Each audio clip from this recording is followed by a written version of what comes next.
Hey guys, this is Candle, and welcome to a new gaming pickups video. It's been a little bit of a while, I think, what, a month and a half, something like that, since my last one, and I was going to hold off for at least another week or so, because there's some stuff coming out soon that I really want, but there's like a lot of stuff coming out soon that in the next month that I really want, so I think I'll put all that into another video later on. So we're going to start off with the lone Japanese import I am ever adding to my collection. Well, not necessarily ever, but it's the only one I have right now, and it's probably, at this point, the only one I really want. It is Final Fantasy III for the PSP. Now, the reason why I imported the Japanese version of this is because the North American version didn't get a physical release. It came out on PSN as a download only on the PSP, but the Japanese version did get a physical release, and it has an English language option, and because the PSP is region free, that means you can actually still play the Japanese version in English on a North American PSP. So that is really awesome, because to my eyes, this is like the best version of the game to play. You know, the DS one's pretty good. This is pretty much the exact same version, just kind of formatted for the PSP, and then it's the same thing on the PC as well. But the PC version is a port of the mobile version, so it still has the weird, odd, like phone shaped aspect ratio, where it's not like a full 16:9 aspect ratio, and it has some other issues as well. I might play that one because it's a little bit more clear to read, especially when blown up to a larger screen, but this still, I think, is the best one to play. Beyond that, I also did pick up Fire Emblem Three Houses. I have not gotten too far into this one. I think, yeah, I've only played like an hour or two of this one. For some reason, I'm having a hard time getting into it. I don't know why. I think it's because the story is like really slow to start, and I'm very much a story heavy guy. So because the game, the story is slow to start, I don't know. But it's kind of weird because it's got this school life sim aspect to it, kind of like the Persona games and stuff like that, except you're playing as a professor instead of a student. And then, of course, you've got the classic turn-based tactical RPG elements as well from Fire Emblem. So I'm still definitely interested in playing this more, but yeah, getting tongue-tied there. I don't know what else to do about that one. So, also coming out on the same day as Fire Emblem Three Houses was I picked up Wolfenstein Youngblood. This is a sequel to Wolfenstein 2, The New Colossus, but it's also kind of a side game, and it's also budget priced as well.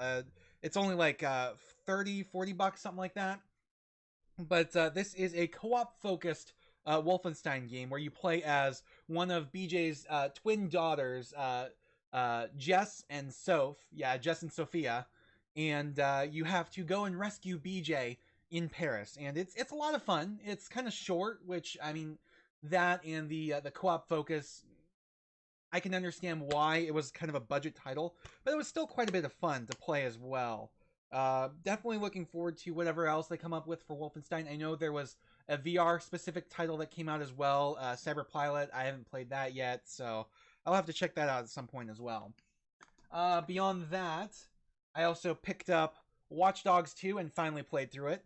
You may have seen this on previous videos, because this is actually the second copy and the third disc I've had for Watch Dogs 2.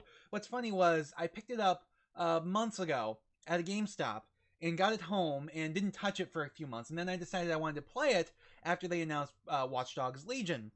And so I popped it into my PS4 and it wouldn't read the disc. So I pulled it back out, I took a look at it, and there's no major scratches on the disc, but I held it up to a light and realized that there are spots missing on the data layer and on the label side. So there's label side damage, which is why it wouldn't read the disc. There just wasn't enough data left on the disc for it to read.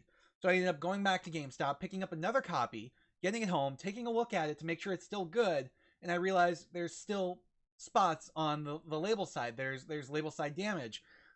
So what I do was I still pop it into my PS4 to see if it'll read, and it read the game. So I had it installing while I took back the original disc, the one that was really bad, and I had them swap it out. You know, I told them, you know, I just picked this up. There's label side damage.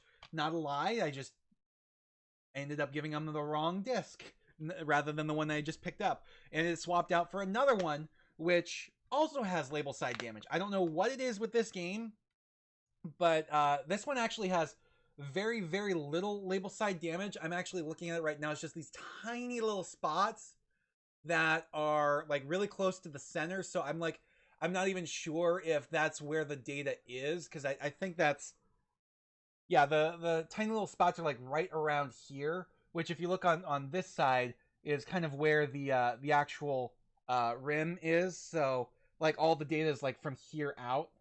So this one's still good. And I still have a second copy of Watch Dogs 2 that I'm going to trade in at some point, along with my second copy of Suikoden, so that I can get something else as well. Beyond that, I also picked up Tales of Grace's F. This is a PS3 port slash remaster of, I believe, a Japan-only Wii game, but I haven't actually touched it yet.